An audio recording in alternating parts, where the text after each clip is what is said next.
Kita langsung ke pertanyaan selanjutnya dari Pak Jakob Amtiran di Ruteng Flores Barat NTT.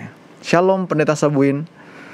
Saya ingin penjelasan dari Bapak Pendeta tentang surat Paulus, Rasul Paulus kepada Titus, yaitu Titus 3 ayat yang ke-9. Saya bacakan Bapak Pendeta. Ayat 9.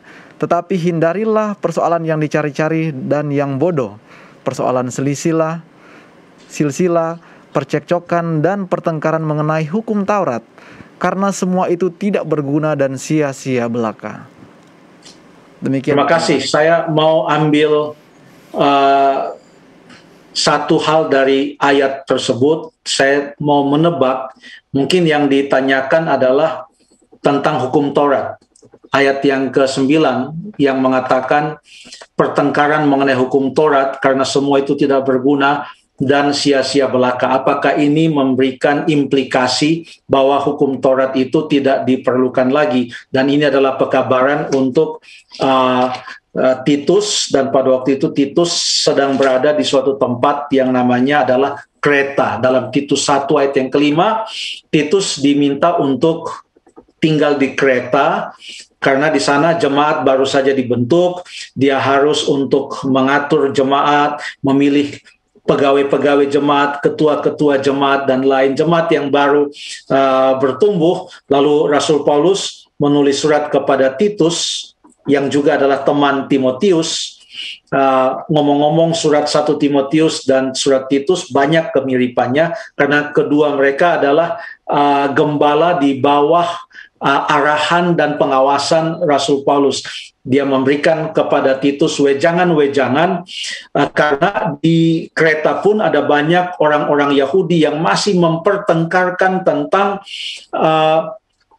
mempermasalahkan tentang hukum Taurat. Ingat, ada cerita di dalam Kisah pasal yang ke-15, di mana di Antioquia juga terjadi pertengkaran tentang hal itu. Tetapi waktu kita baca di dalam Titus pasal yang ketiga, ayat yang ke-9, pada waktu dikatakan di sana hukum Taurat, kira-kira hukum Taurat yang bagaimana yang dimaksudkan di sana? Sebenarnya dari pasal 1, dari awal surat yang cukup singkat itu, sudah sangat jelas disampaikan oleh Rasul Paulus, sehingga Titus tidak mungkin salah konteks, sehingga menyangka Paulus sedang berbicara tentang 10 perintah Tuhan itu nggak usah dipermasalahkan lagi, itu tidak usah dipakai dan lain sebagainya.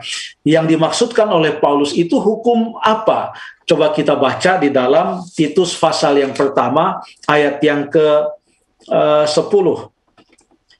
Karena sudah banyak orang hidup tidak tertib, terutama di antara mereka yang berpegang pada hukum sunat. Dengan omongan yang sia-sia, mereka menyesatkan pikiran. Ternyata sampai di pulau yang ada terpisah dari dataran Asia Kecil, Pulau Kreta ini pun, di situ sudah masuk ajaran dari orang-orang Yahudi yang mengatakan kalau tidak mengikuti semua hukum-hukum Musa ini, maka tidak selamat. Ya, kalau tidak disunat maka tidak selamat. Oleh Rasul Paulus dikatakan itu adalah hal-hal yang tidak berguna. Ya, jangan dihiraukan hal-hal seperti itu. Namun Paulus kembali menekankan. Tadi kan di dalam Titus 3 ayat 9. Dalam Titus 3 ayat yang ke-8, Paulus menekankan, saya baca perkataan ini benar dan aku mau supaya engkau dengan yakin menguatkannya agar mereka yang sudah percaya kepada Allah sungguh-sungguh berusaha melakukan pekerjaan yang baik. Itulah yang baik dan berguna bagi manusia.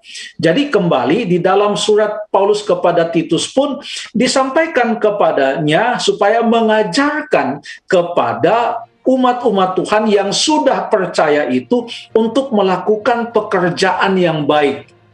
Ya, pekerjaan yang baik itu ada banyak, ya, tentang berbuat baik kepada orang lain, mengasihi sesama, dan tidak terlepas dari apa yang dituliskan di dalam 10 perintah Tuhan. Ya, tetapi yang ia kecam adalah ajaran orang-orang yang selalu mempermasalahkan ini aturan sunat dan lain sebagainya sebagai syarat untuk menjadi orang Kristen. Kalau tidak disunat tidak bisa menjadi orang Kristen. Paulus katakan bukan itu yang harus ditekankan.